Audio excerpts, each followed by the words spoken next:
Assalamualaikum warahmatullahi wabarakatuh.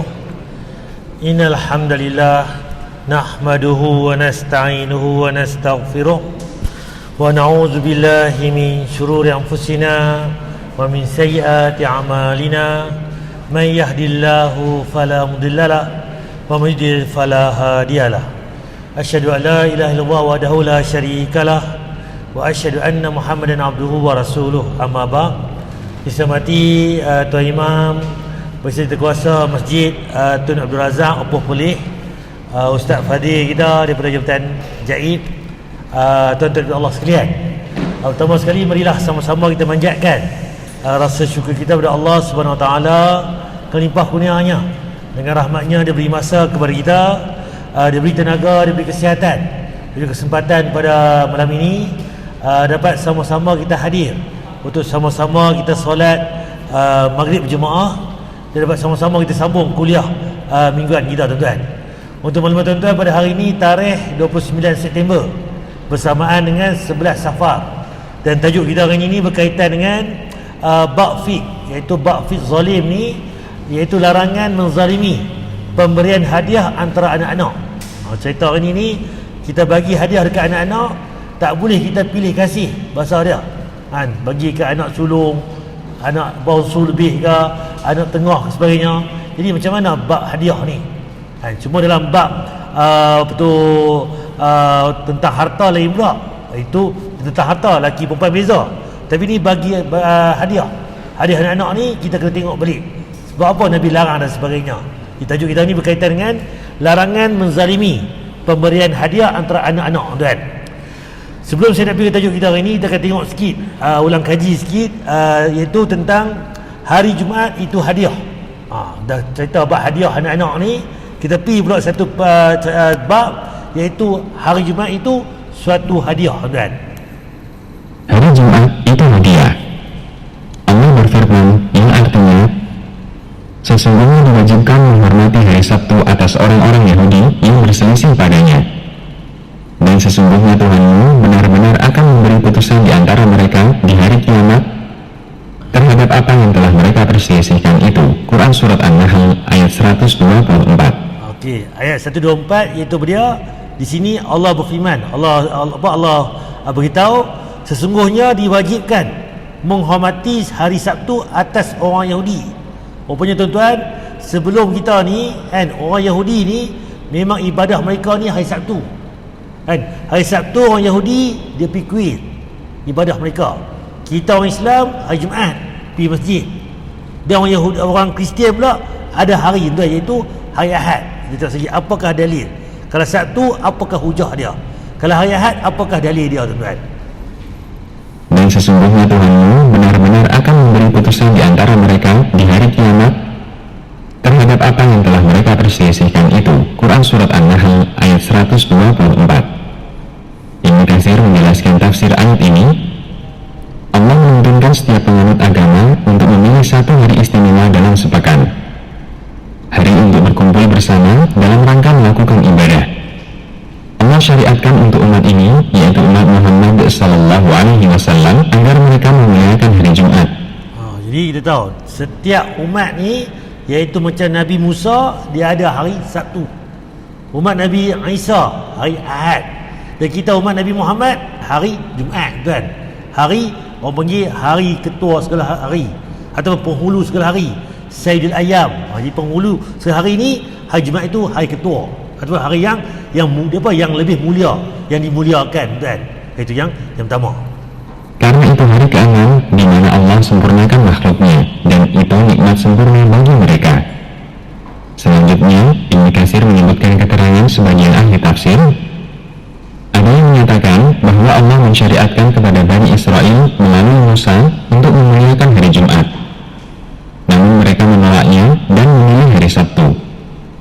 Mereka meyakini di hari Sabtu Allah tidak menciptakan makhluk apapun karena telah Allah sempurnakan di hari Jumat. Memang hari dalil dia, hari Jumaat ni Allah cipta dunia kita ni dan sempurna, kan. Cuma orang Yahudi dia pula dia pakai hujah hari Jumaat dah selesai buat dunia ni, jadi hari Sabtu tu mereka beribadah. Sebab apa? Allah tidak menciptakan makhluk apa pun. Itu hujah orang Bani Israel, tuan. Akhirnya Allah tetapkan ibadah hari Sabtu itu sebagai kewajiban untuk mereka dalam Taurat. Kalau tuan perasan balik, kalau tuan baca Al-Quran yang mana tafsir, orang Yahudi ni yang mana mereka ni tak boleh bekerja hari Sabtu tu. Dia yang boleh buat, yang mana nelayan ni dia kecoh, dia tipu. Hari Jumaat dia tahan. Bahasa kita tahan pukat lah bahasa kita. Hari Sabtu dia tak ambil. Hari Ahad dia pergi ambil, tuan. Dia tanya balik, kerja ada hari Sabtu? Kami tak kerja pun hari Sabtu. Tapi tak, dia berkecoh, dia bertipu. Dia buat apa? Dia pergi tahan hari Jumaat, siap-siap dah. Jadi hari Sabtu tu dia biar, hari Ahad pun dia ambil. Nampak, tuan? Dengan Allah pun dia boleh tipu, boleh kecoh. Apa jadi? Allah tukar mereka ni jadi kha, tuan. Itu dari sahih, tuan. Cerita yang mana Allah sebut dalam Al-Quran, tuan. Allah wasiatkan agar mereka komitmen dengan hari Sabtu dan berusaha menjaganya. Tafsir Ibnu Katsir. Jadi orang Yahudi ni hari Sabtu untuk ibadah mereka. Demikian pula dengan Nasrani. Al-Hafidz Ibnu Katsir melanjutkan keterangannya, mereka terus konsisten dengan ibadah hari Sabtu sampai Allah mengutus Isa bin Maryam. Selanjutnya ada banyak versi di sana. Ada yang mengatakan Allah memindahkannya kepada hari Ahad. Ada yang mengatakan mereka tidak meninggalkan syariat Taurat. Selain beberapa hukum yang dihapus dengan Injil, mereka terus konsisten dengan hari Sabtu hingga Allah mengangkat Isa.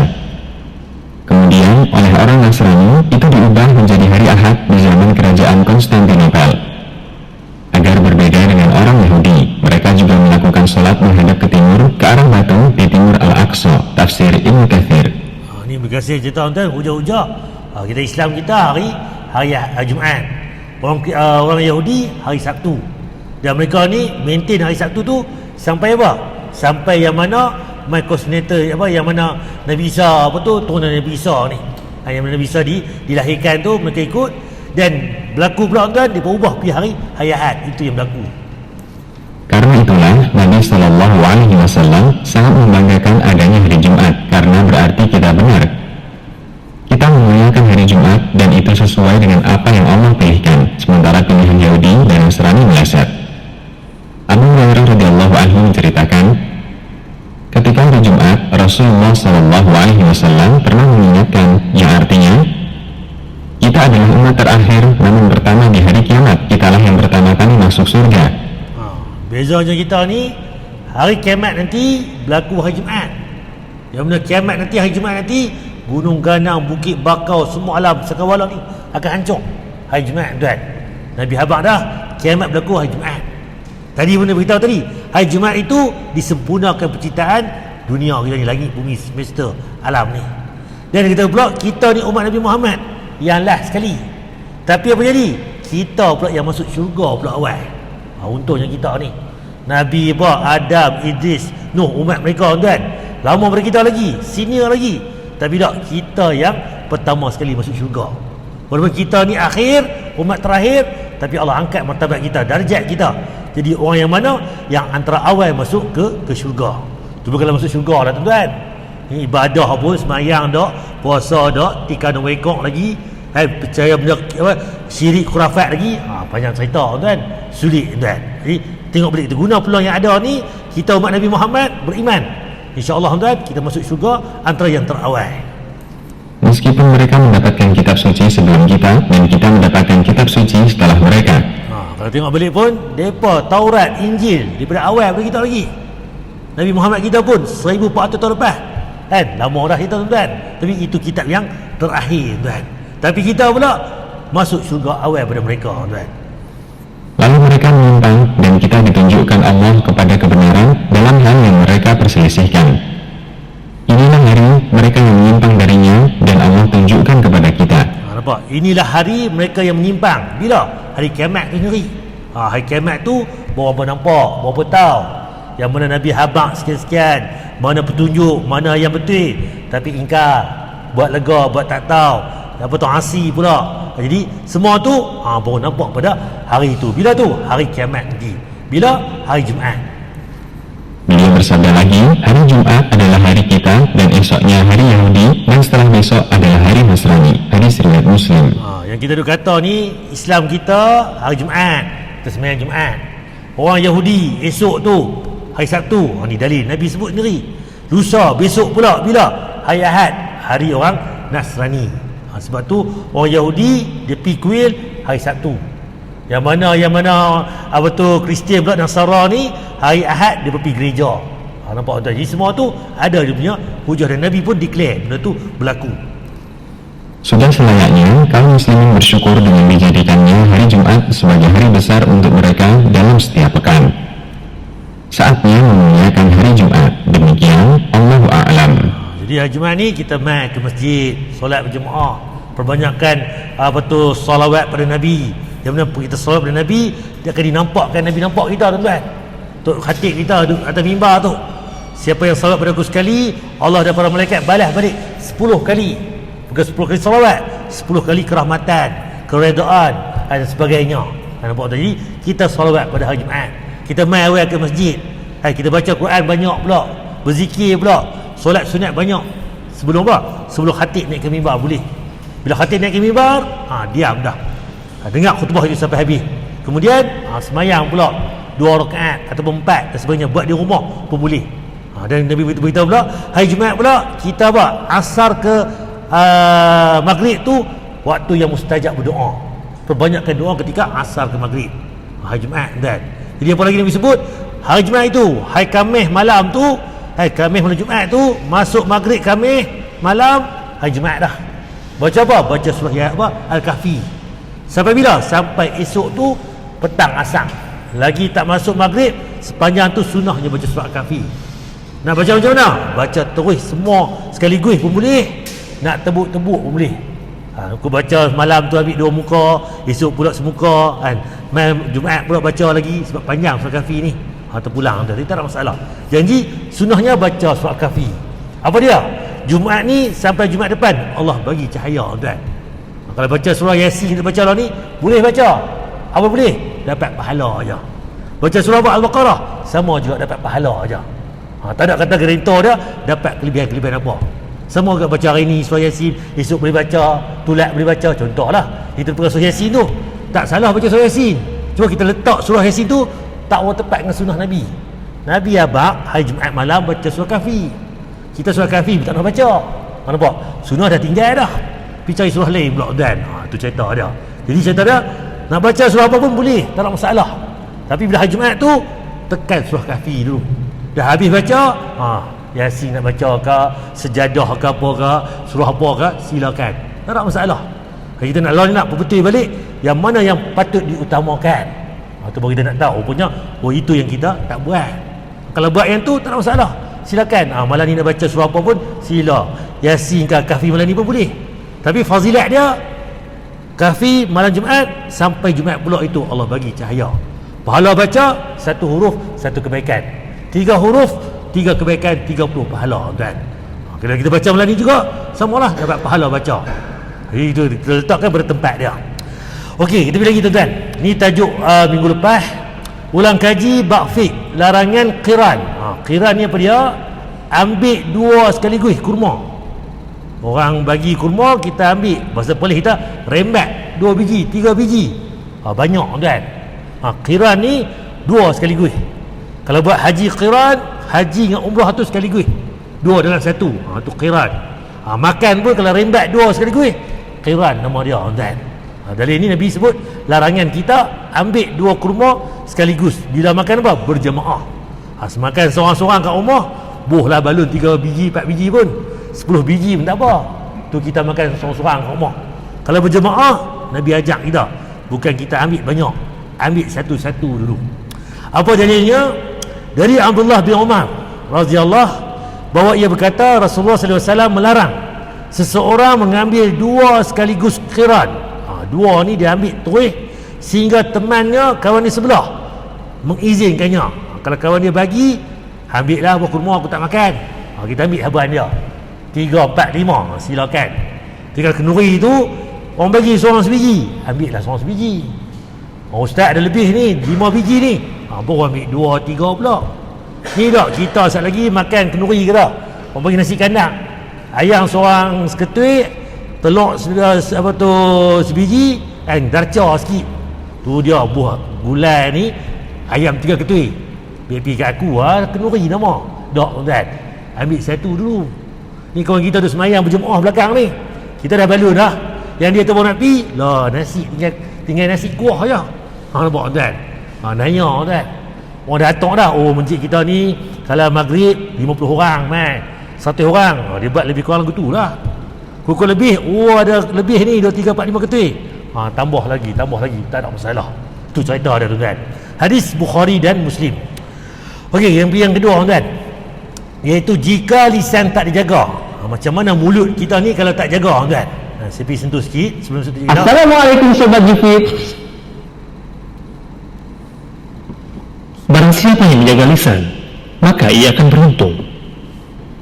Janganlah olehmu lisan ini, maka berkatalah yang baik atau diam. Okey, dalil yang pertama tuan, lisan ni lidah. Apa dalilnya? Muttafaqun alaih. Iaitu dia Bukhari kata hadis yang sama, betul Muslim kata yang sama.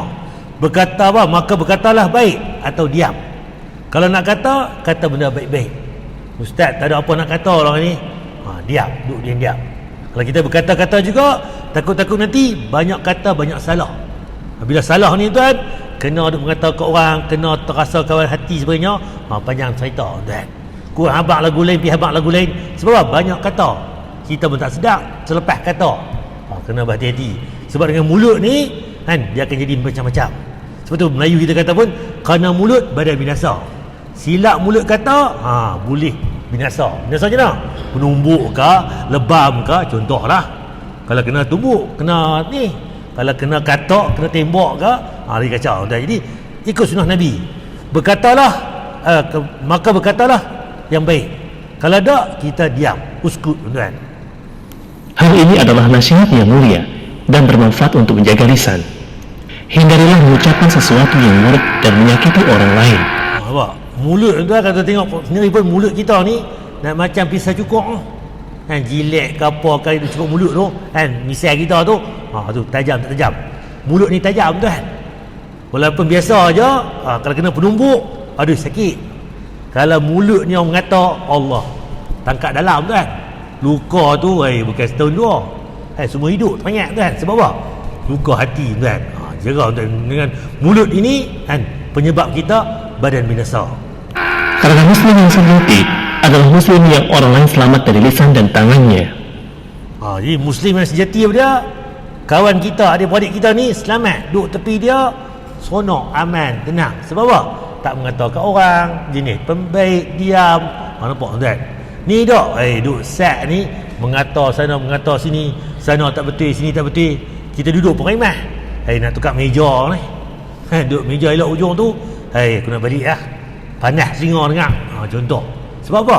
Berkata-kata ni bahaya tuan. Kata betul, perlu maklumat, bagi tahu. Tapi kalau benda tu tak perlu, kita diam tuan. Karena jika sempurna akal seseorang, maka ia akan menjaga lisannya kecuali untuk kebaikan. Lisanmu adalah cerminan dirimu. Lisan ini cerminan kita. Kalau kita kata macam-macam, orang tengok. Dia kata ni nuna bumbang. Kata lagu lain, buat lagu lain.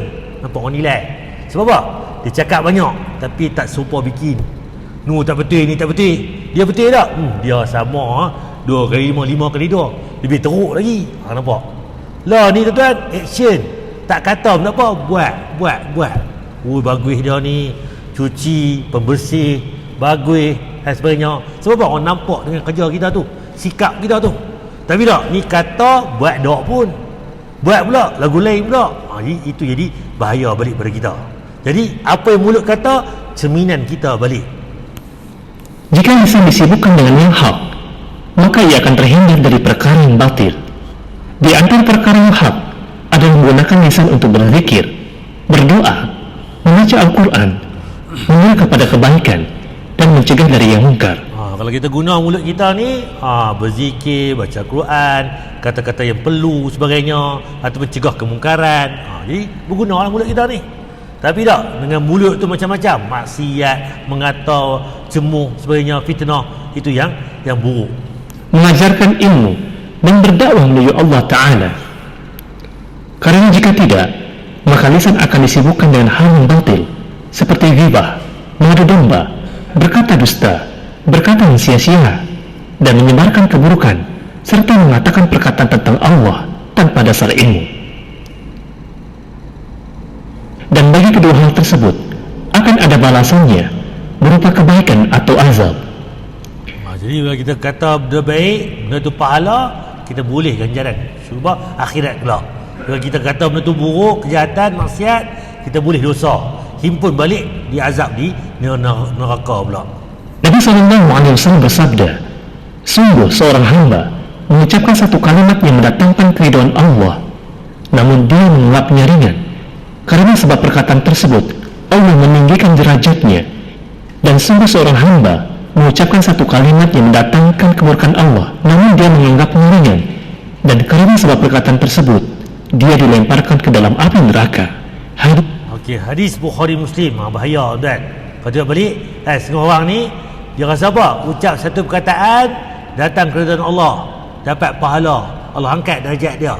Tapi yang kedua pula, dia kata perkataan, tapi Allah marah, Allah murka, mungkin maki, mungkin hamun, mungkin mengumpat sebagainya. Benda tu Allah lempak dalam api neraka. Benda yang sama, kata-kata, tapi apa yang dia kata, baik ke, berfaedah ke, buruk ke, keji ke, nama kata-kata, tapi benda tu ada nilai di sisi Allah tuan, bukan main kata-kata saja. Kemurkaan Allah, namun dia menganggapnya ringan.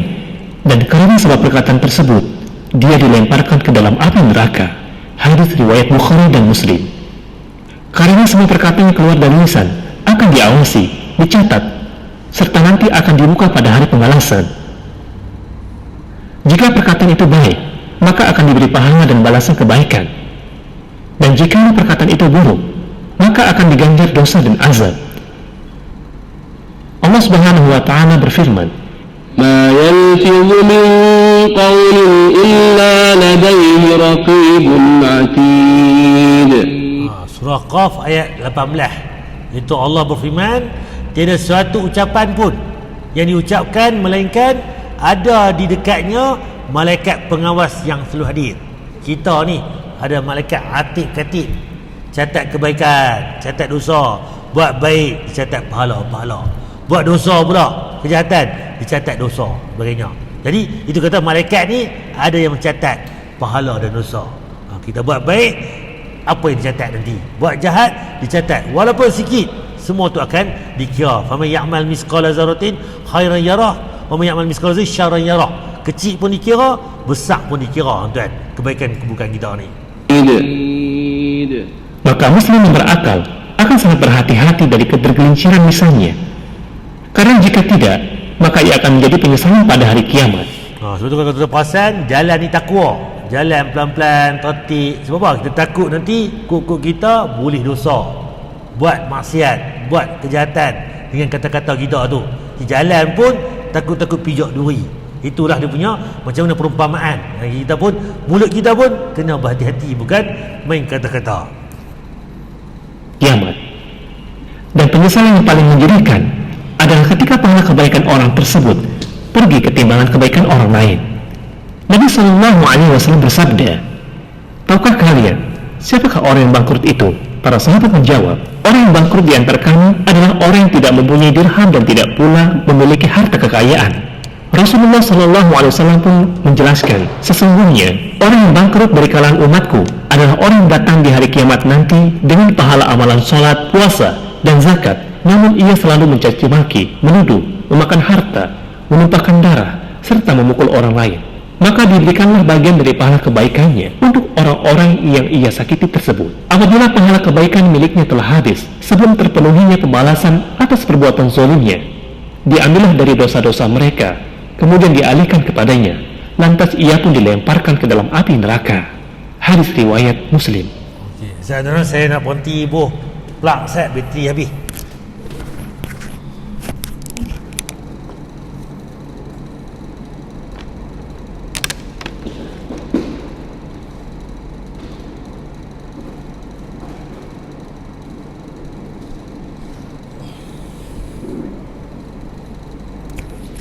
Terima kasih, saya sambung balik.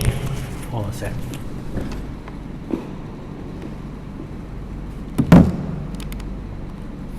Okey, sekarang kita sambung. Okey, yang mana dalil ni sebut macam mana yang kata bankrupt ni? Yang mana bankrupt ni iaitu kat dunia tu ni pahala banyak. Bawa pahala banyak ni. Kan kemudian apa jadi? Pergi ke akhirat pahala tadi orang ambil. Sebab apa? Dekat dunia tu ni dia mengata ke orang. Kata sana, fitnah sini, mengumpat sana, mengumpat sini. Orang yang kita mengumpat tu, kita buat dosa dengan dia. Apa jadi? Dia ambil pahala kita. Ambil.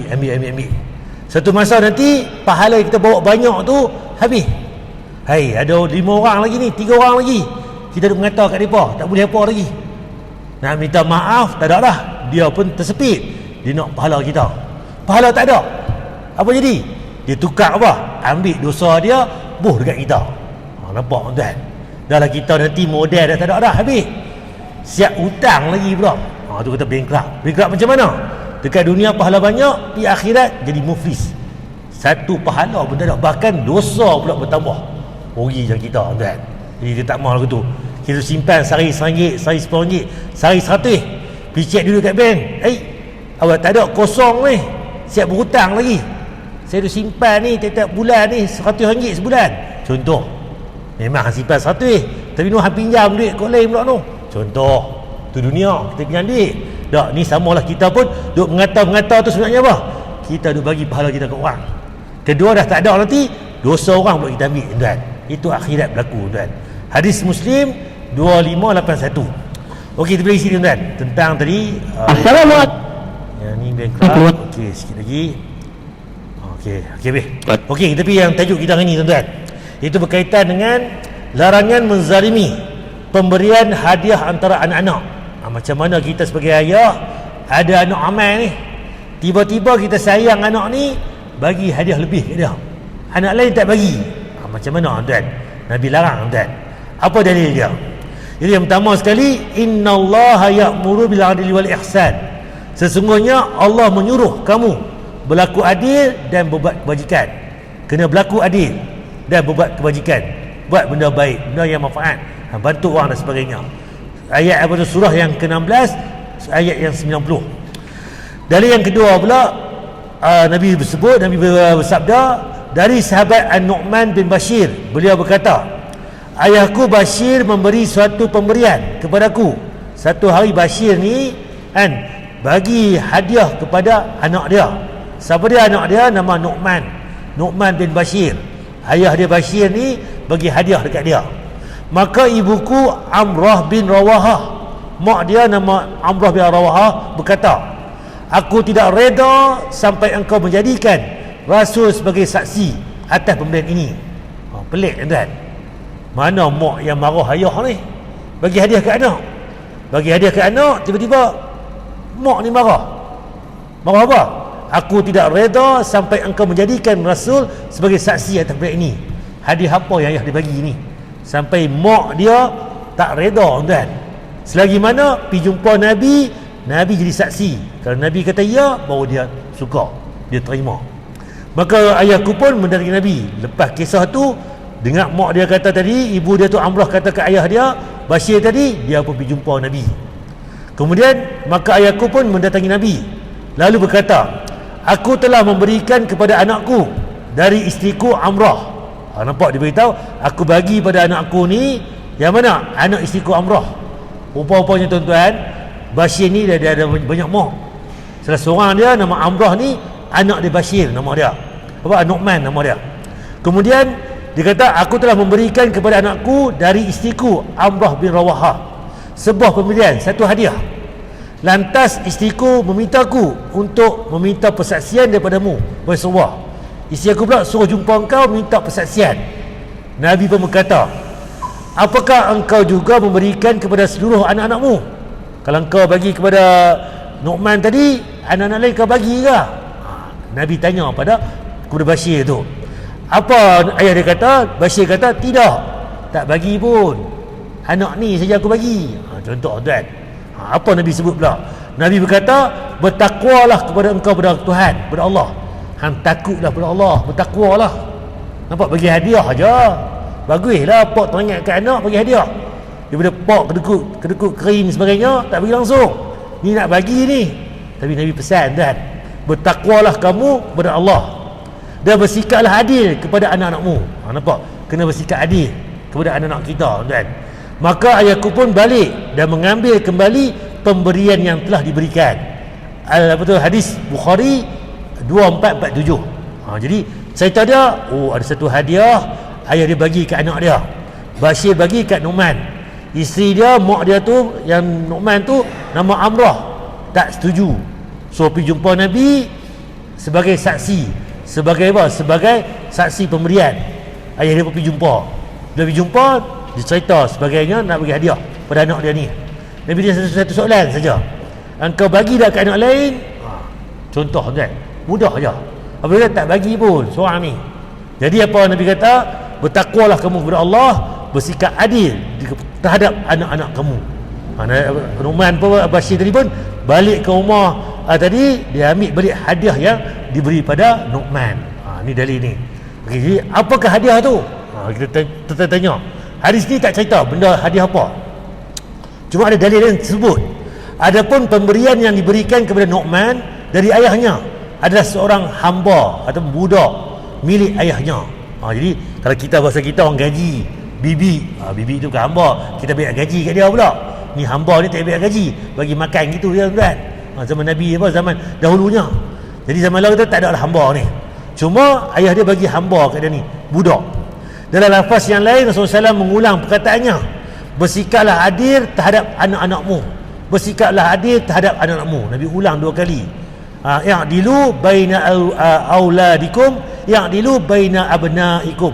Sama, anak-anak kamu, auladikum, abnaikum, dua benda yang sama. Kena adil kepada anak-anak kamu. Kena adil kepada anak-anak kamu. Nabi juga bersabda, iaitu sama rata di antara anakmu. Kalau nak bagi sama rata. Tu cerita dia. Kalau tak ada, jangan bagi seorang pun. Tunggu Ustaz, dah cukup baru bagi. Tu yang penting. Ni tak kita bagi, bangah dulu, bancik dulu, kan, bancang dulu. Contohlah anak-anak kita buah nama tu. Dia cerita dia, kalau ada semua, kita bagi semua, clear, selesai. Kalau tak cukup, jangan bagi lagi, seorang pun jangan bagi. Sebab apa? Nabi larang tadi, kena beradil kepada anak-anak kita. Dalam lafaz yang lain, sesungguhnya aku tidak bersaksi atas kezaliman. Nabi tak mau bersyubhat. Dah nampak dah berat sebelah, tak betul, zalim. Nabi tak mau jadi saksi kepada kezaliman. Janganlah engkau menjadikan aku saksi atas satu kezaliman. Nabi pesan lagi. Hadis Bukhari dan Muslim. Dan yang lain lagi, dari hadis di atas jelas bahawasanya ayah Nu'man yang bernama Bashir berpoligami. Dia ni ada banyak isteri. Nu'man ni anak daripada isteri dia nama Amrah bin Rawaha. Itu cerita dia. Bashir ingin menghadiahkan seorang budak kepada Nu'man saja. Anak-anak lain dia tak bagi. Itu jadi mak dia tadi nampak dah, kalau aku terima hadiah ni ke anak aku, saya lagi punca perang lagi. Anak mak Nu'man tuntut, saya bergaduh adik-beradik, isteri-isteri pula bergaduh pula. Nampak tuan, sekali tengok macam betul kita nampak kita ni, tapi tak baca panjang tuan. Kalau nak bagi semua boleh. Kalau nak bagi hamba tadi, budak tadi, 5 anak 5 orang boleh, selesai masalah. Tapi tak ada 2 aja hamba, anak ada 5, jadi kacau lagi. Yang boleh seronok, yang tak boleh tu mula iri hati, mula bergaduh dan sebagainya. Okey, ternyata dalam bab ni apa dia? Nabi nak kata apa? Dia tak mau jadi saksi benda yang zalim. Dia nak transparent, adil. Dan perbuatan Nu'man tadi ni, iaitu dia betul kita Bashir tadi zalim kepada pemberian hadiah. Jadi apa jadi? Bashir pergi ambil balik hadiah yang diberi pada Nu'man tadi. Isteri dia pun nak bagi jumpa Nabi. Sebab apa, bila zaman dulu ni untung, ada masalah saja jumpa Nabi, selesai. Nabi habaq, Nabi beritahu macam mana sebagainya. Kita lah ni tak ada Nabi dah, tapi macam mana cari balik apa qala Allah, Al-Quran kata macam mana, Nabi cerita macam mana hadis. Jadi apa lagi pandangan para sahabat berlaku, tabi'i macam mana, 4 mazhab kata macam mana, dah berumeh ke bawah, qiyas dan sebagainya. Itu cara kita cari beragama ni. Tapi yang penting sekali, atas dulu, qala Allah, qala Rasul, berumeh ke bawah. Itu yang betul. Ibnu Qudamah pula, ulama lain dari mazhab Hambali berkata, wajib bagi seseorang untuk menyamaratakan di antara anak-anaknya dalam hal pemberian. bab pemberian bagi sama rata.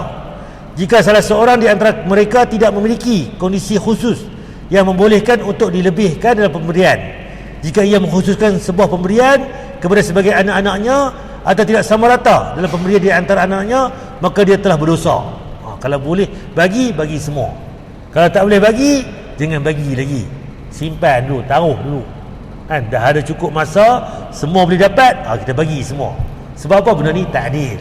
Berlaku bergaduh, tak puas hati dan sebagainya. Dan wajib baginya untuk menyamaratakan dengan salah satu dari dua cara, dengan mengambil kembali lebihan pemberian yang telah diberikannya kepada sebagian anak-anaknya, atau dengan menambah pemberian kepada anak-anak yang lain sehingga sama rata. Timbang tara lah. Abang ni nak apa ni, dapat nombor 1, nak gerek harga berapa? RM200 contoh. Yang bancik pula nak beli apa ni? Nak beli apa tu, apa macam-macam lah dia kata lah, barang tu beg ke apa ke. Timbang tara lebih kurang harga yang sama. Mungkin abang dapat, adik dapat gerek, ya abang dapat 2-3 benda, 200 juga. Kasih bola 100, baju 50, apa lagi 50 contoh. Jadi timbang tara lah, bukan kata mesti tepat tak. Jadi adil. Kita tengok macam mana. Kalau adik saiz M, baju abang saiz L, takkan nak adil bagi semua saiz M? Tak padan pula si abang. Ukur pada tempat dia. Adil ni meletakkan sesuatu pada tempat dia. Kalau abang ni badan besar sikit, nasi 2 bungkus, bolehlah 2 bungkus kat dia. Ni adik badan kecil, nak bagi 2 bungkus juga, kawan makan sebungkus minta habis. Itu zalim. Tak pun kurang sebenarnya. Jadi timbang tara. Semua tu mesti balik pada adil tadi. Mesti meletakkan pada tempat dia. Itu kata adil. Dan tidak menzalimi. Lebih pun zalim, kurang pun zalim. Itu zalim. Kita kalau berlebih pun zalim, kurang pun zalim. Dia mesti ngam-ngam, tepat, kena pada keadaan dia, masa dia. Kalau masa, tempat dia, tempat, keadaan, semua tu dia letak pada tempat dia. Okey, kita pilih sikit lagi tuan-tuan. Inilah senyuman tersulit. Macam mana pula kita senyum tapi sulit? Boleh tak kita buat lagu ni tuan-tuan?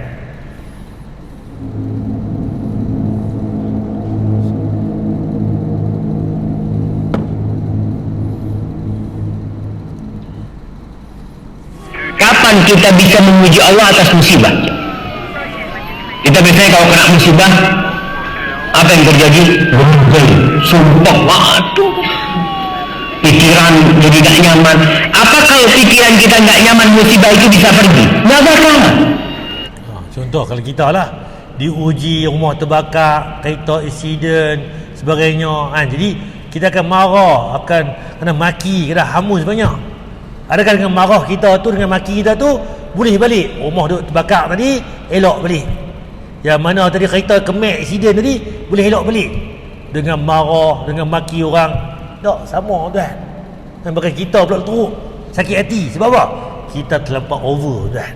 Itu pertama. Kita pilih lagi.